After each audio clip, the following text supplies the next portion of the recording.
Hi, my name is Andy. I designed and am now building my own house.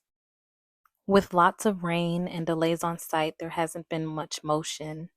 So I've decided to talk a bit about how I got here. Yes, it's true. I've talked about building since I was a little girl.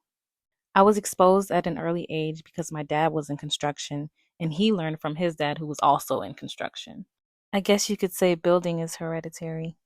I can remember visiting spaces my grandfather built in Jamaica, and although he had passed on before I was born, there was just some sense of connection being there, the type of legacy I'd like to leave behind. And as much as I loved construction, the creative in me leaned more towards the design side of it.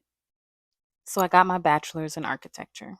So I've worked in architecture and construction for many of years doing God knows what, until I finally decided I want to do this for myself. I tried many ways to acquire land.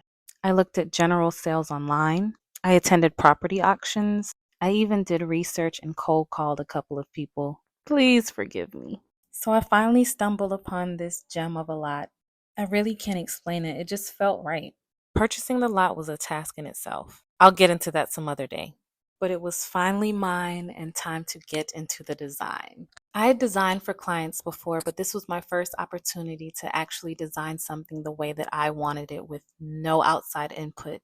It sounded fun at first, but honestly, it became crippling. I kept changing the design. I finally felt like it was perfect and there was nothing I would change. So that's when I got into the permitting process.